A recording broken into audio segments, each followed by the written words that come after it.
उसका सिनोनिम होता है हेनबेन, है ना, that is a synonym of henbane. तो आज का जो ड्रग है वो drug acting on nervous system है। We have discuss in a previous class in a short revision, कि हम एक छोटा सा एक रिव्यू कर लें जिससे आपको क्या हो, एक रिवीजन भी हो जाए और साथ में ये चीज आपको याद भी हो जाए। तो हायोमस जो है उसका सिनोनिम होता है henbane. What is their biological source, कि that is the figure of particular henbane और हायोमस। तो हमने क्या बोला कि biological source of hyoscyamus it consist of dried leaf of hyoscyamus niger. तो प्लांट का क्या नाम है, hyoscyamus niger, belonging to the family solanaceae. Very good. तो ये जो प्लांट है ये drug acting on nervous system के अंदर हम इसकी स्टडी कर रहे हैं। इसका सिनोनिम क्या है, हेनबेन है, और इसका जो बायोलॉजिकल सोर्स क्या है, hyoscyamus niger, belonging to the family solanaceae. Geographical source यदि हम देखें तो it will be a geographically found in native of West India, या बोल सकते हैं West Asia, North Africa, Europe and also in India region. मतलब कहां कहां ये कल्टीवेट किया जाता है या पाया जाता है। तो हमने ये देखा कि कुछ एशिया के वेस्ट, नॉर्थ अफ्रीका रीजन पे, इंडिया के कुछ स्पेसिफिक जहां पे सी लेवल की हाइट जो है 2400 टू 3300 की यदि सी लेवल से हाइट है, वहीं पे ये प्लांट क्या करता है, ग्रो करता है। ओके, तो ये रशिया के अलावा हंगरी जैसे कंट्रीज में भी ये पाया जाता है। ठीक है, तो इसमें हमने ये देखा कि what are the basic cultivation and collection. Cultivation collection में हमने क्या देखा था कि कल्टीवेशन कलेक्शन में ये चीज देखा था कि वो कैसे उगाया जाता है, कैसे उसको प्रोपोगेट किया जाता है, कैसे उस प्लांट को क्या किया जाता है, डेवलप किया जाता है, और कैसे उस प्लांट की लीफ को कलेक्ट किया जाता है। ये चीज आती है कल्टीवेशन, कलेक्शन एंड प्रिपरेशन। बेटा बुक बंद कर दीजिए, अब आ गए हो तो बुक देखने की जरूरत नहीं आई थी। ठीक है, ओके। तो हमने क्या बोला कि कल्टीवेशन, कलेक्शन और उसके बाद आता है प्रिपरेशन। तो हमने ये चीज कल्टीवेशन कलेक्शन में हम क्या पढ़ते हैं कि उस प्लांट का प्रोपगेशन, प्रोपगेशन मतलब उसको उगाने की विधि क्या है, उसको हम कैसे उगाते हैं। दूसरी चीज उसका कौन सा पार्ट से हम उस प्लांट को उगाते हैं, इसको बोलते हैं जर्मिनेशन। जैसे सीड्स को हम यदि किसी रोपते हैं या स्प्रेड करते हैं और एक स्पेसिफिक एनवायरनमेंट प्रोड्यूस करते हैं, तो उसमें जर्मिनेशन होता है, मतलब अंकुरन की एक प्रक्रिया होती है जिससे अंकुरित होता है। फिर धीरे धीरे क्या होता है, उसको हम नर्सरी बेड बनाते हैं, मतलब एक जगह पहले उगाते हैं, उसको बोलते हैं नर्सरी बेड। फिर उस प्लांट को क्या करते हैं हम, एक स्पेसिफिक इक्वल डिस्टेंस में, जैसे रोपा होता है ना, रोपाई करते हैं हम, वैसे क्या करते हैं प्लांट को हम इक्वल डिस्टेंस में, ताकि वो प्लांट क्या करे, अच्छे तरीके से क्या हो सके, डेवलप हो सके, अपने लिए न्यूट्रिएंट कलेक्ट कर सके। तो ये कल्टीवेशन कलेक्शन में हम दो तीन चीजें बहुत इंपॉर्टेंट है। पहला है कि वो सी लेवल से हाइट कितनी है जिस लैंड एरिया में हम अप्लाई कर रहे हैं। सी लेवल से हाइट मतलब समुद्र तल से ऊंचाई। तो ये बहुत इंपॉर्टेंट फैक्टर होता है जिसमें हम कल्टीवेशन कलेक्शन में ये चीज ध्यान देते हैं कि हम जिस हम लगा रहे हैं उसकी सी लेवल से हाइट क्या है, क्योंकि वो फेवरेबल कंडीशंस होता है प्लांट के लिए। अब इसका एग्जांपल देता हूं कि जैसे रायपुर का सी लेवल से हाइट 315 मीटर है, ठीक है, महासमुंद का थोड़ा उससे ज्यादा है, समझ रहे हैं। तो महासमुंद का क्लाइमेट अलग है, रायपुर का क्लाइमेट अलग है। सेम लाइक जैसे आपका, जैसे अमेरिका का क्लाइमेट अलग है, इंडिया का क्लाइमेट अलग है। तो ये सब सी लेवल से हाइट के कारण उसके क्लाइमेटिक कंडीशन चेंज होते हैं, जिसके कारण जो प्लांट जहां डेवलप हो सकता है वो वहीं डेवलप हो सकता है, ना कि उसको हम कहीं भी लगाए।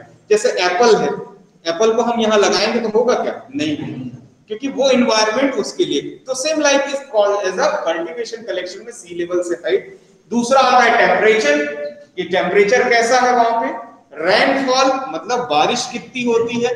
तीसरी चीज है उसके लिए आप कौन कौन से फर्टिलाइजर्स यूज कर रहे हैं, फर्टिलाइजर मतलब खाद यूज कर रहे हैं, और किस महीने में आप लगा रहे हैं और किस महीने में उसको काट रहे हैं। ये पूरा प्रोसेस क्या कहलाता है, cultivation, collection and preparation. Okay, तो हायोमस के साथ क्या होता है कि ये जितने भी प्लांट होते हैं हायोमस के, वो सी लेवल से हाइट, जैसे आपको दिख रहा है 2400 टू 3300 की हाइट पे क्या होते हैं, ये बहुत अच्छे तरीके से ग्रो करता है। इसका मतलब क्या हुआ कि it look like a higher altitude plant, मतलब ये ज्यादा सी लेवल की ऊंचाई में अच्छे तरीके से ग्रो करता है। उसके अलावा हम इसके क्या करते हैं, सीड से ही इसका जर्मिनेशन करते हैं, सीड से सीडलिंग बन जब अंकुरित होता है, अंकुरित होने के बाद उसकी हम नर्सरी बेड तैयार करते हैं, और जैसे लिखा है कि जो सीडलिंग है उसको ट्रांसप्लांट करते हैं में, मतलब सीडलिंग मतलब छोटे छोटे अंकुरित, उसको हम ओपन एरिया में क्या करें, एक इक्वल डिस्टेंस से उसको लगाते हैं।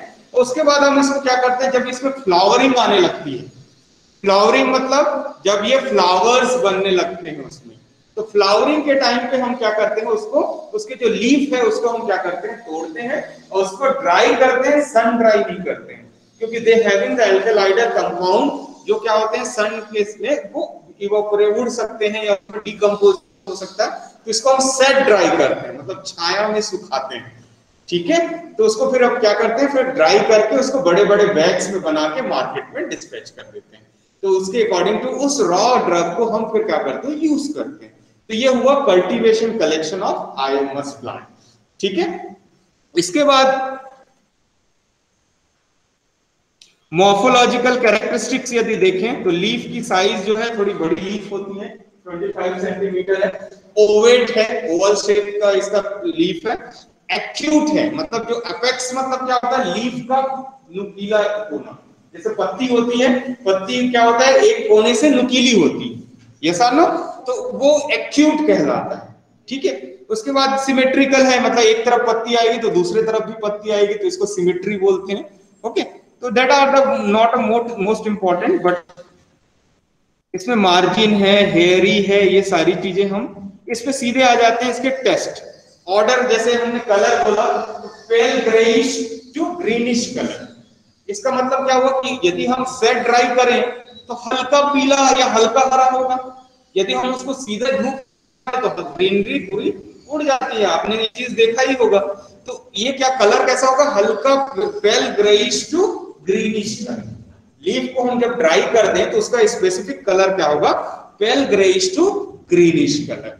इसके अलावा जैसे ऑर्डर है तो कैरेक्टरिस्टिक्स है, ऑर्डर है, उसके अलावा जिसका टेस्ट है तो एक्ट्राइड है, या बोल सकते हैं हम ये डिसएग्रीएबल है, खाने पे हमें बहुत अजीब लगेगा, कड़वा लगेगा, तो ये एक्ट्राइड कहलाता है। ठीक है, इसके बाद आता है what are the basic chemical constituents, कि कौन कौन से केमिकल कॉन्स्टिट्यूएंट प्रेजेंट होते हैं। तो बेसिकली मैंने प्रीवियस क्लास में भी ये चीज बताया था कि इसमें सबसे ज्यादा एल्केलाइड्स पाए जाते हैं। अब मैंने कल ये चीज भी डेमोंस्ट्रेट किया था कि what is the primary metabolites and what is secondary metabolites. तो एल्केलाइड जो है वो सेकेंडरी मेटाबोलाइट के अंतर्गत आता है, फिर से मैं वो चीजें नहीं बताऊंगा। तो सेकेंडरी मेटाबोलाइट्स के में हम ये बोल सकते हैं कि hyoscyamus having alkaloidal content that is 0.05 to 0.1%। Yes और नो, कि हायोमस के अंदर एल्केलाइड जो सेकेंडरी मेटाबोलाइट्स है वो 0.05% से लेकर के 0.1% या 0.1% तक 0.5% तक इसमें मौजूद होता है। The major chemical constituent which is present is hyosamine, that is the 75% of total alkaloid। जितने भी एल्कलाइड होंगे उसमें 75% क्या होंगे, हायोसामाइन प्रेजेंट होगा, and a small amount of atropine and also hyoscine is also present। अब ये चीज बहुत अजीब सा लगता है कि नए नए वर्ड्स टर्मिनोलॉजी पढ़ रहे हैं, तो उसको आप एक चीज जैसे हायोमस से क्या आया, हायोसामाइन, हायोमस से क्या आया, हायोसीन, तो यही तरीका है इसको याद करने का। ठीक है, तो मेजर केमिकल कॉन्स्टिट्यूएंट एल्कलाइड प्रेजेंट होता है, यस और नो, कितना परसेंट, 0.05 टू 0.15%। इसके अलावा 75% of hyoscyamine, that is alkaloidal content which is present in a hyoscyamus. Okay, the small amount of atropine and hyoscine is present in a very small amount, है ना। इसके बाद आता है कि what are the basic uses. अब इस हायोमस plant का क्या क्या यूजेस हैं, तो हमने बोला एंटी स्पाज्मोडिक है और एंटी अस्थमेटिक है। एंटी स्पाज्मोडिक मतलब जो पेट में जो मरोड़ या जो स्मूथ मसल के में जो प्रॉब्लम्स आती है तो उसके कारण स्पाज्म होता है, दर्द होता है अजीब सा, तो उसको ठीक करने में हायोमस सबसे इंपॉर्टेंट रोल प्ले करता है। They also play with the asthmatic, asthma मतलब ब्रीथिंग प्रॉब्लम्स, है ना। अब अस्थमा के बहुत सारे कारण हो सकते हैं, किसी को डस्ट से एलर्जी, किसी को धूल से allergy, they have the lot of reason having in asthma. तो उसके लिए क्या करते हैं हम, हायोमस यूज कर सकते हैं। उसके अलावा जैसे relieve of spasm of urinary tract, urinary tract में यदि कोई दर्द हो रहा है तो उसके लिए भी ट्रीटमेंट में यूज करते हैं। इसके अलावा इसमें परगेटिंग इफेक्ट भी होता है और साथ ही साथ पैरासिम्पेथोलाइटिक एक्शन भी प्रोड्यूस करता है, ठीक है। इसमें सेडेटिव इफेक्ट भी होता है, मतलब सेडेशन होता है, इसको लेने के बाद थोड़ी सी नींद आने लग जाती है तो इसको बोलते हैं सेडेशन। इसके बाद आता है एलाइड, मतलब adulteration of hyoscyamus. What are the basic plant having the adulterated, कि कौन कौन से ऐसे प्लांट्स के हम हायोमस को एडल्ट्रेशन कर सकते हैं।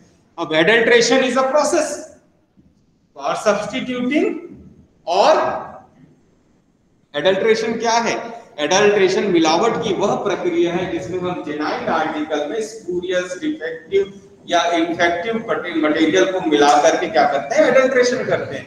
मतलब एडल्ट्रेशन एक मिलावट की ऐसी प्रक्रिया है जिसमें अच्छी चीजों में कुछ खराब, डिफेक्टिव या सिमिलर टाइप की चीजों को मिलाते हैं, और पूरा प्रोसेस क्या कहलाता है, एडल्ट्रेशन कहलाता है। और जो चीज हम मिलाते हैं उसको क्या बोलते हैं, एडल्ट्रेंट्स बोलते हैं।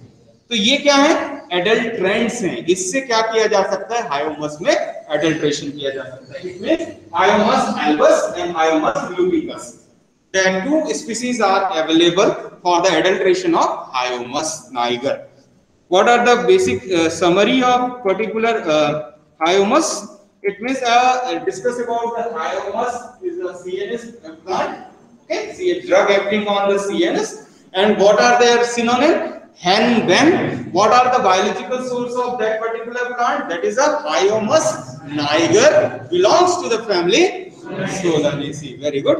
And what are the basic chemical constituent which is present in Hyomus, that is alkaloidal content 0.05% to 0.15%, and 75% of hyosamine is also present, and a small amount of atropine and hyoscine is also present. What are the uses of that particular, that is a antispasmodic and anti-asthmatic, and also urinary spasm के pen को relief करने में as a sedative effect भी produce करता है, ठीक है। और ये पैरासिम्पेथोलाइटिक भी है, ये मैं बाद में बताऊंगा, okay okay. And the next plant is belladonna. The next plant is belladonna, drug acting on nervous system. ये चीज नहीं बोलना है, द बेलाडोना। अब आ जाते हैं कि what is the synonym of belladonna. ये आपका बेलाडोना का प्लांट है, बड़ा सुंदर प्लांट होता है, ऐसे छोटे छोटे इसमें बेरीज लगे होते हैं, छोटे पर्पल कलर के, जैसे आपने वो खाया होगा ना जामुन, उस तरीके के बेरीज लगे होते हैं, ठीक है। That is the belladonna plant. अब इसके हम आ जाते हैं बायोलॉजिकल सोर्स। तो सबसे पहले इसका आता है सिनोनिम। तो सिनोनिम को हम बोलते हैं डेडली नाइट सेट। क्या बोलते हैं, deadly night set, that is a synonym of belladonna plant. उसके बाद आता है कि बायोलॉजिकल सोर्स।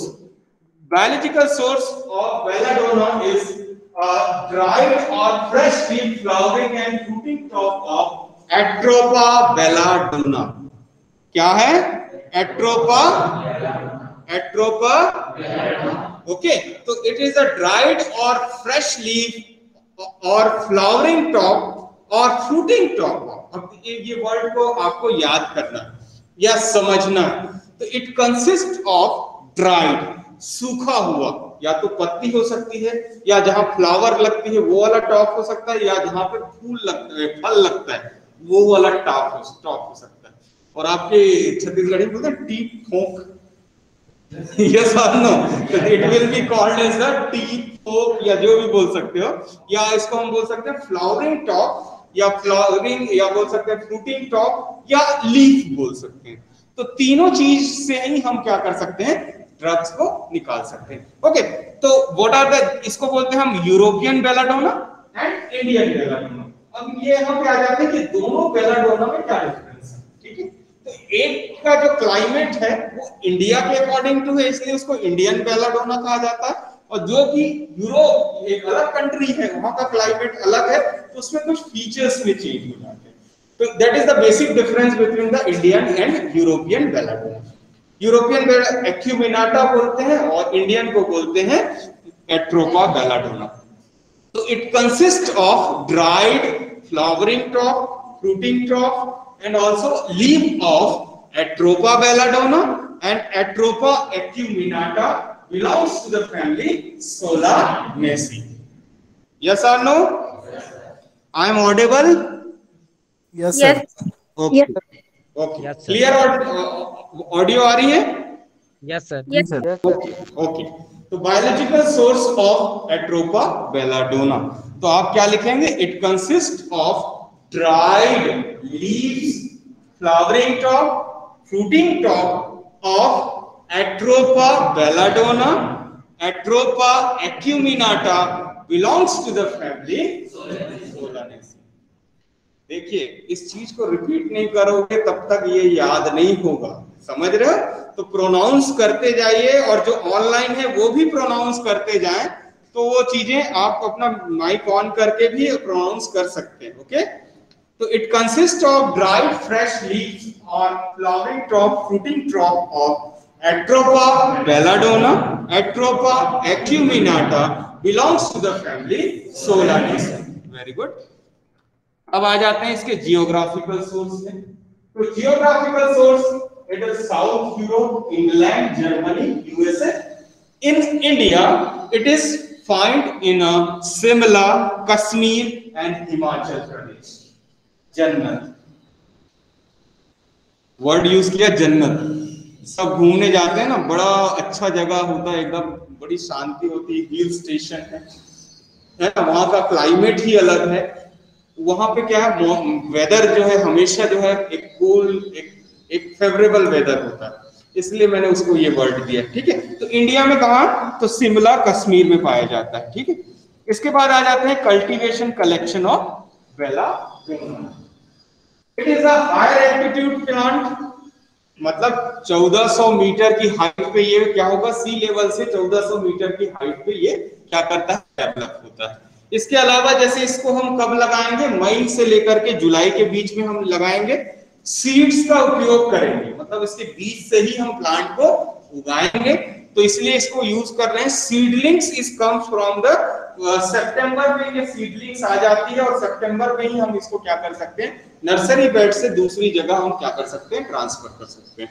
इसके अलावा इसमें बहुत सारे फर्टिलाइजर्स भी यूज करते हैं, जैसे आपके हो गए यूरिया, पोटास हो गया, सुपर फास्फेट हो गया, और बहुत सारे इसमें कीड़े भी लगते हैं, उसके लिए हम क्या करते हैं, इंसेक्टिसाइड यूज करते हैं। ओके, इसके बाद आता है कलेक्शन। इसको हम कैसे कलेक्ट करें, तो लीव्स आर फ्लावरिंग टॉप और cut from the leaves 3 times a year and the interval of 2 months from the 1 to 3 year old plant।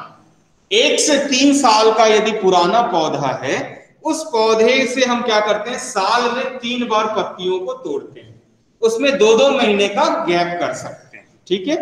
क्या हुआ, 1 से 3 साल तक हम पत्तियों नहीं तोड़ते हैं, जब ये तीसरे साल मौजूद जाता है तो साल में हम 3 बार पत्तियों को कलेक्ट कर सकते हैं। मतलब यदि आप पहले उससे कलेक्ट करेंगे पत्तियां, तो उसमें केमिकल कॉन्स्टिट्यूएंट कम पाए जाएंगे, इसलिए हम उसको क्या करेंगे, प्लांट को मैच्योर होने देंगे 3 इयर्स तक। After getting the 3 years we have getting a year में हम 3 बार पत्तियों को तोड़ सकते हैं। लेकिन आपको ये चीज ध्यान रखना है कि एक बार आपने पत्तियां तोड़ ली, उससे 2 महीने से पहले पत्तियों को नहीं तोड़ना है। यदि आप उसमें तोड़ेंगे तो उसमें केमिकल कॉन्स्टिट्यूएंट क्या होंगे, कम पाए जाएंगे। Am I right? No doubt? Okay, चलिए।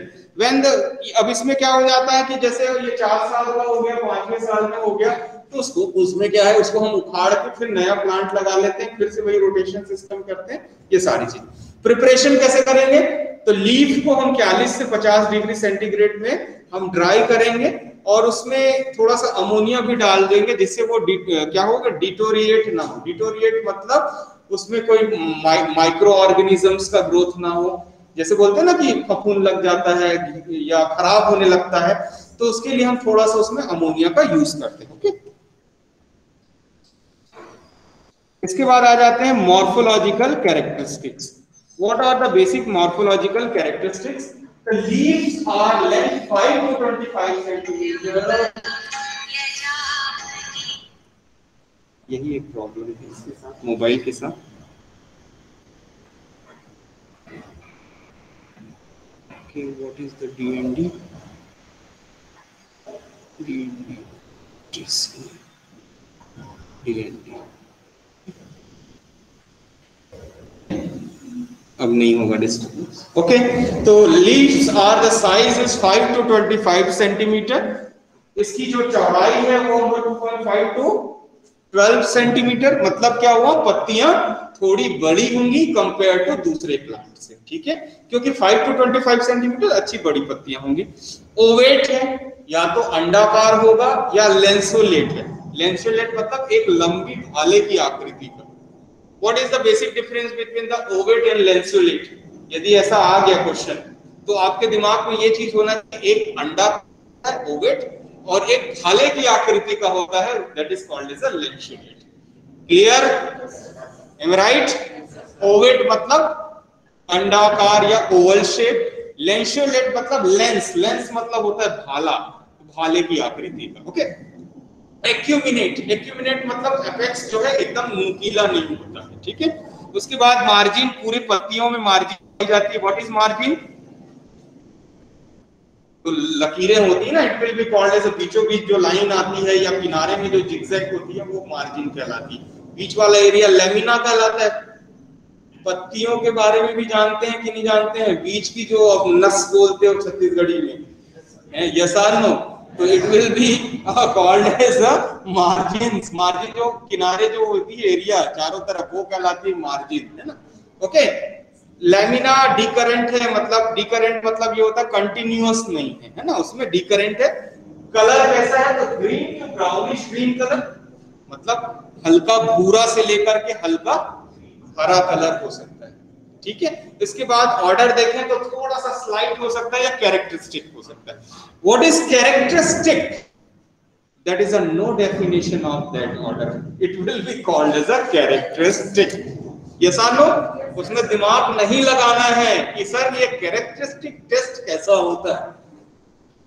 आप यदि आइडेंटिफाई नहीं कर पा रहे, it will be a characteristic order. And taste is a bitter and acrid, मतलब बहुत कड़वा होता है और बिल्कुल डिसएग्री, मतलब आप खा नहीं सकते, इसलिए हमने उसको लिखा बिटर एंड एक्राइड। इसके बाद एक्स्ट्रा फीचर, तो बहुत सारे जो लीव्स हैं वो क्या है, ट्रांसफरली ब्रोकन। यदि उसको हम बीच से सब फाड़े तो पूरा बीचों बीच ऐसा ऐसा फट जाता है। जैसे बहुत सारी पत्तियां आड़ा तिरछा पड़ती हैं, तो ये हम सीधे सीधे बीच से इसको फाड़ सकते हैं, इसीलिए ये मोस्ट लीव्स आर ट्रांसफरली ब्रोकन। जैसे ही आप इसको ब्रोक करेंगे तो वो बीच बराबर से ऐसे, जैसे कागज को फाड़ रहे हैं वैसे फट जाता है। इसके बाद आता है केमिकल कॉन्स्टिट्यूएंट। अब इसमें थोड़ा सा दिमाग लगाना है। The major chemical constituent is a propane alkaloids. मतलब the belladonna is also having the alkaloidal chemical constituent. So most important alkaloidal chemical constituent is a propane alkaloid. What? Propane alkaloids. Okay. So what are L-hyosamine? इसके बाद है atropine, बेलाडोनिन, स्कोपोलेप्टिन, hyoscine and pyridine, and also the N-methylpyridine. इतना याद करना है, and also the volatile oil. अब इसको simply आप पढ़िए, L-hyosamine also present in hyomus and also present in a belladonna, and atropine is also present in hyomus and also present in belladonna. तो atropine भी इसमें प्रेजेंट है, hyoscine भी present है। तो ये बहुत कॉमन क्या है, केमिकल कॉन्स्टिट्यूएंट है, दोनों प्लांट में आप लिख सकते हैं। अनदर पायरिडीन, पायरिमिडीन, ये तो बहुत इंपॉर्टेंट केमिकल कॉन्स्टिट्यूएंट है जो सब में पाया जाता है almost. Okay, volatile oil is also present in particular belladonna plant. Okay, इसके बाद आता है इसका uses. What are the basic uses of belladonna plant? It is an anti-spasmodic in case of intestinal gripping. मतलब ये हो गया कि आपके इंटेस्टाइन में बहुत पेन हो रहा है, वो आपकी जो इंटेस्टाइन से जो चीजें क्लियर नहीं हो रही है जिसके कारण तो ग्रिपिंग होती है, तो उसको ठीक करने में बेलाडोना दिया जाता है। इसके अलावा पैरासिम्पेथोलाइटिक है, एंटी कोलिनर्जिक एक्टिविटी होती है। इसके अलावा reduce the secretion of sweat, saliva and gastric juices. मतलब जितने भी सेक्रेशंस हैं उन सेक्रेशंस क्या कर देता है, रिड्यूस करता है। सलाइवा मतलब लार, इसके अलावा जैसे पसीना का आना, लार का निकलना, या बोल सकते हैं जैसे गैस्ट्रिक जूस है जो आपके HCl के सेक्रेशंस होते हैं, पेंक्रियाटिन है, पेंक्रियाज के सेक्रेशंस होते हैं, ये सारे को क्या कर देता है, ये रिड्यूस कर देता है। ये माइड्रेटिक इफेक्ट देता है। माइड्रेटिक इफेक्ट मतलब क्या होता है, डायलेशन ऑफ प्यूपिल्स। एक होता है constriction of pupils and dilation of the pupils. मतलब ये जो पुतली दिख रही है ना, उसको यदि आप ज्यादा बेलाडोना यूज करेंगे तो ये डायलेट हो जाता है। जैसे आपने कई बार देखा होगा कि पॉइजन के केसेस पे जो यदि ह्यूमन बीइंग्स की डेथ होती है तो ये जो पुपिल है, ब्लैक कलर की जो पुतली है, वो ऐसे डायलेट फैल जाता है। It will be called as dilation of the pupil, is called as a mydriatic effect. Okay, antidote of opium and charcoal hydrate poisoning. Antidote मतलब ऐसा केमिकल कॉन्स्टिट्यूएंट जो स्पेसिफिक पॉइजन्स के अगेंस्ट काम करता है, it will be called as an antidote of specific chemical constituent. जैसे opium एक अलग टाइप का क्या है, जैसे गांजा चरस होता है वैसे ही क्या होता है, ओपियम का एक प्लांट होता है जिससे क्या होता है, एज अ नार्कोटिक मतलब आपको सेडेशन हो सकता है, या ज्यादा आप उसको ले लें तो आप कोमा में चले जा सकते हैं। तो उसके अगेंस्ट क्या कर सकते हैं, आप बेलाडोना दे सकते हैं जिससे वो उसकी जो पॉइजनिंग को ठीक किया जा सकता है। तो एंटीडोट का मतलब क्या होता है कि ऐसे केमिकल कॉन्स्टिट्यूएंट या केमिकल सब्सटेंसेस जो स्पेसिफिक पॉइजन्स के अगेंस्ट काम करता है, it will be called as the antidote. तो ये किसके किसके एंटीडोट के रूप में काम करेगा, ओपियम और क्लोरल हाइड्रेट, ये दो chemical. Tincture of belladonna is also as a sedative effect, मतलब इससे नींद आती है आपको, है ना। डाइजेस्टिव डिसऑर्डर जैसे पेट से संबंधित डायरिया है, पेंक्रियाटिस है, ये सारी चीजों की बीमारी में ठीक हो सकती है, ठीक है। इसके अलावा the treatment of peptic ulcer, पेट में जो छाले हो जाते हैं जिसको पेप्टिक अल्सर कहा जाता है, उसके ट्रीटमेंट में बेलाडोना यूज की जाती है। इसके बाद इसका एडल्ट्रेंट है, तो जैसे फाइटोलोकिया अमेरिका है ना, ये है सोलेनम नाइग्रम, ये है, ये ऑलरेडी हम क्या करते हैं, एज अ एडल्ट्रेंट के रूप में यूज करते हैं। Summary of that particular belladonna is a specific belladonna, क्या क्या, it is a CNS plant and also synonym is a deadly sad night. What are the biological source of senna बोल रहा हूँ, belladonna? It is a Atropa belladonna, Atropa acuminata, belongs to the family Solanaceae. Very good. इसके बाद आता है अश्वगंधा। ये आपने बहुत सुना होगा और बहुत बार इसको प्रोनाउंस किया गया है, और ये जो ड्रग है वो बहुत ही इंपॉर्टेंट ड्रग है। ये कुछ इसके रूट्स यूज किए जाते हैं, पार्ट्स ऑफ प्लांट के जो रूट्स हैं वो कुछ इस तरीके से दिखाई देते हैं, है ना। और ये अश्वगंधा का बहुत सारे एडवांटेजेस हैं। ओके, तो अब हम आ जाते हैं इसके फार्माकोग्नोस्टिक स्टडीज में। तो अश्वगंधा, अश्व के गंध के समान, it will be called as ashwagandha. घोड़े से जो दुर्गंध आती है वैसे ही दुर्गंध इसमें भी आती है, इसलिए इसका नाम अश्वगंधा रखा गया है। It is another called as a Sarpagandha. अब सर्प के समान गंध नहीं आता है ना, दे हैविंग द डिफरेंट, जब उसको पढ़ाऊंगा तो मैं बताऊंगा। अश्वगंधा को याद करने का सही तरीका है, it is a withania root. क्या नाम है इसका synonym, withania root, withania root. What is the synonym of ashwagandha? Withenia's root। और ये बहुत इंपॉर्टेंट ड्रग है, ये हमेशा पूछा जाता है, बेलाडोना या अश्वगंधा। ओके, तो what is the withania root and withania somnifera. तो withania root biological source, a dried root and stem base of Withenia somnifera belongs to the family Solanaceae। अब ये याद करने का तरीका, कितने लोग यहाँ पे वर्मा हैं, कितने लोग यहाँ पे कुर्मी हैं, कितने लोग यहाँ पे साहू हैं, ऐसा हम बोले तो सब ऐसा हाथ उठाते जाओगे ना। तो हम ये बोलेंगे कितने लोग ऐसे हैं जो सोलानेसी में आते हैं। थायोमस बेलाडोना अश्वगंधा। याद हो गया? याद हो गया? और यही ट्रिक है याद करने का, ये ऑनलाइन में नहीं बनता है, ठीक है, ये पढ़ाने का तरीका। Solanaceae, hyoscyamus belladonna Ashwagandha. Okay, what is the biological source of ashwagandha? It consists of dried root and stem base of Vidhenia somnifera, belongs to the family Vidhenia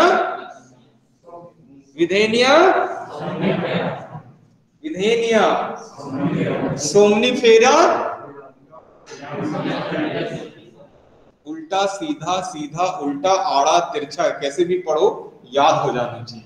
जैसे बोला मैं विधेनिया तो सोमनीफेरा, सोमनीफेरा विधेनिया, यसा ना। तो ये ट्रिक है याद करने की, क्योंकि आप ये सोच रहे हो बार बार सीधे पढ़े विधेनिया सोमनीफेरा विधेन, याद नहीं होगा। I have a 13 years experience regarding the pharmacognosy, B.Pharm, M.Pharm and PhD also, है ना। तो मैं जैसा जैसा बोल रहा हूँ वैसा वैसा करोगे, जल्दी याद होगा, दिमाग नहीं लगाना पड़ेगा। Yes or no? You all are audible? Yes sir. Yes sir. Yes sir.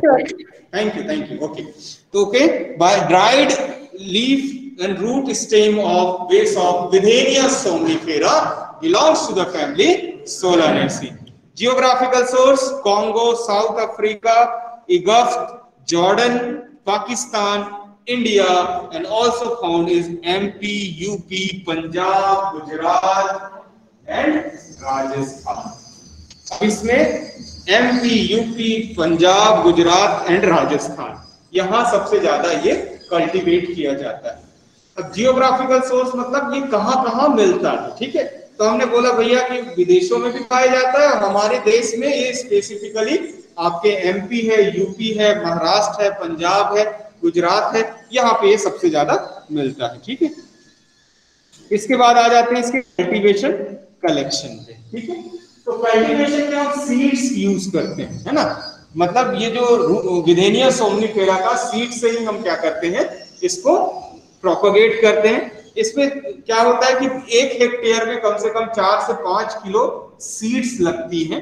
इसमें हम क्या यूज करते हैं, फ्रूट और फ्लावर जनवरी में आने लग जाता है, इसको हम जून से जुलाई में इसको लगाते हैं, और इसमें फ्रूट और फ्लावर कब आते हैं, आपके जनवरी के आसपास, और उसके बाद हम उसको मार्च में काट लेते हैं। और इंडिया में सबसे ज्यादा MP में इसको कल्टीवेट किया जाता है। ये कुछ हाइलाइट्स हैं कल्टीवेशन कलेक्शन के। ओके, उसके बाद आ जाते हैं मॉर्फोलॉजिकल कैरेक्टरिस्टिक्स। तो मॉर्फोलॉजिकल कैरेक्टरिस्टिक्स ये कुछ इसी तरीके से दिखाई देते हैं, है ना। ये कैसे दिखाई देते हैं, रूट इसी तरीके से दिखाई देते हैं। The soil is a length to 10 to 17 millimetre, कि भाई 17 तक मिलीमीटर, वाइट जैसे इसकी जो सिलिंड्रिकल शेप में हो सकते हैं 6 to 12 mm, और ये कॉनिकल सिलिंड्रिकल या स्ट्रेट हो सकते हैं। देखिए ये दिख रहा है, कुछ सीधे हैं, कुछ कॉनिकल शेप में हैं, कुछ आड़े हैं, कुछ तिरछे हैं, कुछ जैसा फीचर है। तो बहुत स्मूथ है। इसका कलर यदि देखें तो ग्रेइश येलोइश कलर है, थोड़ा सा ग्रे के साथ येलो मिक्स है ना। ये एक्चुअली क्या है, आपको प्रोजेक्टर में कुछ चीज क्लियर नहीं दिख रही है, यहाँ पे बहुत क्लियर दिख सकता है। तो जो यहाँ आएंगे वो प्रोजेक्टर देखेंगे, जो वहां घर में रहेंगे वो स्क्रीन देखेंगे। तो मैं किसी के साथ इनजस्टिस नहीं कर रहा हूँ, साथ ही साथ चल रहे हैं सब, ठीक है। ओके, आवाज आ रही है? जी सर। Yes sir. आ रही है। अच्छा लगता है आप लोगों को आवाज सुन के, ओके। आपके फ्रेंड्स भी सुन रहे हैं आपकी आवाज, ओके। तो ग्रेइश टू येलोविश कलर है। इसमें जो थोड़ा सा पंजेंट है, मतलब थोड़ा तीखापन होता है और कैरेक्टरिस्टिक टेस्ट होता है, और उसमें स्मेल भी लगभग स्मिसलेजिनस है, क्राइड है, या थोड़ा सा कड़वा होता है बहुत बेसिकली, ठीक है। इसमें कुछ एक्स्ट्रा फीचर्स भी हैं, जैसे centre of root is creamy and consist of soft and solid mass with the scattered pores. मतलब ये बोल रहे हैं कि ये जो रूट्स हैं ये पूरा ऐसा स्मूथ टाइप का होता है, इसमें कुछ रिंकल्स प्रेजेंट नहीं होते हैं, ओके। ओके, इसके अलावा इसमें अब आ जाते हैं बेसिक केमिकल कॉन्स्टिट्यूएंट। ये प्लांट इस तरीके से दिखाई देते हैं, ठीक है। तो that are the basic chemical constituent present in ashwagandha. It is the steroidal alkaloid. It is a specific type of alkaloid. ये क्या है? Steroidal alkaloid. जैसे मैंने आपको सेकेंडरी मेटाबोलाइट्स में आपको पढ़ाया था कि एल्केलाइड्स भी डिफरेंट टाइप्स के होते हैं, है ना, ग्लाइकोसाइड्स भी डिफरेंट टाइप्स के होते हैं। तो इसमें क्या पाया जाता है? स्टेरॉयडल एल्केलाइड्स पाया जाता है। तो एनाफेरिन, विथेनिन, ट्रोपिन, एनाहाइड्रिन एंड कॉस्कोहाइड्रिन। रिपीट करेंगे, एनाफेरिन, विथेनिन, ट्रोपिन, एनाहाइड्रिन, फॉस्फोहाइड्रिन। देखिए, अब प्रोनाउंस नहीं करोगे तो ये घर में बैठ के प्रोनाउंस नहीं कर पाओगे। यस और नो? तो इसमें क्या क्या है? स्टेरॉयडल एल्केलाइड्स है, जैसे एनाफेरिन है, विथेनिन है, ट्रोपिन है, एनाहाइड्रिन है, फॉस्फोहाइड्रिन। यस और no? So that are the major. Choline is also present. And another major chemical constituent, अब ये इनके अंदर major chemical constituents पाए जाते हैं, जैसे विथेनोलॉइड्स। The steroidal lactone is also present in ashwagandha. That is a vithenolides, vithaferin, vithaferin A and vithenone. एकदम मंत्र टाइप का लग रहा होगा ना, जैसे पंडित जी चालू होते हैं ना लास्ट में, अब आहुति डालिए करके, तो ऐसा ना जब यूजेस में आ जाए तो सोच लेना कि अब खत्म हो गया पूजा। ये सार ना, अभी मंत्रोच्चार करना पड़ेगा तभी आपको ये चीजें याद होंगी, ठीक है। तो विथेनोलॉइड्स, विथाफेरिन, विथाफेरिन ए एंड विथेनोन। कुछ लोग पढ़ नहीं पा रहे यार तुम लोग, फिर अभी जब मेरे सामने नहीं पढ़ पाओगे तो फिर बाद में कैसे पढ़ोगे? यस और नो? इसलिए रिपीट कर लेते हैं। The steroidal lactone is also present, that is withanolides, withaferin, withaferin A and withanone. Okay, another. अब इसमें आ जाते हैं कुछ केमिकल टेस्ट, ठीक है। तो इसमें हम क्या करेंगे कि dilute KMnO4 plus drop wise aqueous extract, मतलब जब हम क्या करेंगे अश्वगंधा का एक्वस एक्सट्रैक्ट तैयार कर लें, उसमें हम क्या करें? डाइल्यूट KMnO4 पोटेशियम परमैंगनेट का हम डाइल्यूट सॉल्यूशन ऐड करते जाएं, तो ये क्या हो जाएगा? KMnO4 कौन से कलर का होता है? पर्पल कलर का। पर्पल कलर का होता है, तो ये क्या कर देता है? ये सॉल्यूशन का कलर को डिस्कलर कर देता है। कौन कर देता है? विथेनिया सोमनिफेरा। क्योंकि हम क्या कर रहे हैं? विथेनिया सोमनिफेरा का पानी में घोल करके उसका एक्सट्रैक्ट बना रहे हैं। उसमें हम क्या ऐड कर रहे हैं? KMnO4, potassium permanganate. तो पोटेशियम परमैंगनेट का जो कलर होता है वो पर्पल कलर हो जाता है, लेकिन ये क्या करता है? रिएक्ट करके अपना कलर छोड़ देता है या डिसकलर हो जाता है। Okay, aqueous extract of ferric chloride 5%, no darkening. Ferric chloride भी क्या होता है? डार्क कलर का होता है, एकदम जैसे बोल सकते हैं कॉफी टाइप का कलर होता है फेरिक क्लोराइड का, ठीक है। तो ये सारी चीजें, ठीक है, डार्कनिंग। इसके बाद आ जाता है यूजेस। ये ऐसे मार्केट में अवेलेबल भी है अश्वगंधा के पाउडर, जैसे सेडेटिव एंड हिप्नोटिक कैटेगरी में इसको यूज कर सकते हैं, है ना। हाइपोटेंसिव है। हाइपोटेंसिव मतलब जो ब्लड प्रेशर को कम कर देता है। Hypertension is a increasing of blood pressure and hypotension is a decreasing of blood pressure. What is blood pressure? BP, है ना। इसको हम यदि साइंटिफिक नेम यदि लें, तो यदि हम इसका डेफिनेशन देखें, the maximum pressure exerted on the blood vessels it called as a BP, that is called as a systolic pressure. The minimum pressure exerted on the blood vessels ये call कहलाता है डायस्टोलिक प्रेशर। खून की नलिकाओं में जब maximum pressure होता है तो वो सिस्टोलिक प्रेशर कहलाता है, और जब मिनिमम प्रेशर होता है वो डायस्टोलिक कहलाता है। 120/80 mmHg, that is the standard blood pressure of human beings. ये तो पता, तो उसी को तो अंग्रेजी में बोलो, the maximum pressure exerted on the blood vessels it will be called as a systolic pressure. The minimum pressure exerted on the blood vessel, that is called as a diastolic pressure. यदि कोई healthy, सुंदर, साफ, स्वस्थ, हट्टा कट्टा इंसान है तो उसका बीपी 120/80 mmHg से ज्यादा नहीं होना चाहिए। ठीक है, ओके। ये रेस्पिरेटरी स्टिमुलेंट है, मतलब रेस्पिरेशन के लिए जो स्टिमुलेंट या ब्रेडिकार्डिया बोलते हैं। The increasing of blood pressure is also called as a bradycardia. और सबसे ज्यादा यूज होता है इम्यूनोमॉड्यूलेटरी एक्टिविटी। इम्यूनोमॉड्यूलेटरी मतलब हमारे इम्यूनिटी को मॉड्यूलेट करने वाला, अच्छा करने वाला एजेंट है, इसलिए हम बोलते हैं इसको immunomodulatory activity. And also use as a anti stress. जैसे आप स्ट्रेस फील करते हैं तो इससे आपका स्ट्रेस जाता है। ओके, इसके अलावा इसके यूजेस और हैं। Treatment of rheumatism, gout, skin disease. Rheumatism मतलब आपके जो यहाँ पे जॉइंट में जो दर्द होता है उसके कारण जो फीवर आता है। गाउट मतलब जो स्टिफ पेन, जब ये क्या हो जाता है, जॉइंट पढ़े, जॉइंट जोड़, जब हड्डी जो है ऐसा जुड़ा रहता है कार्टिलेज के साथ और एक साइनोवियल फ्लूइड होता है जिसमें ऐसे ऐसे घूमता है, जैसे हम रोटेट कर रहे हैं तो ball and socket joint. Ball जो है उसमें सॉकेट में फिट है, लेकिन इसमें लुब्रिकेंट के रूप में क्या है, साइनोवियल फ्लूइड है। तो कई बार क्या होता है, साइनोवियल फ्लूइड जो क्या हो जाता है, सूख जाता है, उसमें कैल्शियम का डिपोजिशन हो जाता है, जिसके कारण बहुत स्टिफ पेन होता है जोड़ों में, जिसको जोड़ों का दर्द भी कहा जाता है। उसमें ये सबसे इंपॉर्टेंट यूज किया जाता है ना। It also a sex stimulant है। इसके अलावा जो है, इसके अलावा गैस्ट्रिक जो ग्रिपिंग है उसमें भी यूज करते हैं। और बिथाफेरिन जो है स्टेरॉइड लैक्टोन है और ये एंटी ट्यूमर एक्टिविटी देता है, मतलब कैंसर सेल्स के अगेंस्ट ये काम करता है। ओके, उसके बाद आता है इसमें what are the basic adulterants. Adulterants are allied the drug Withenia coagulans and Withenia wild ashwagandha।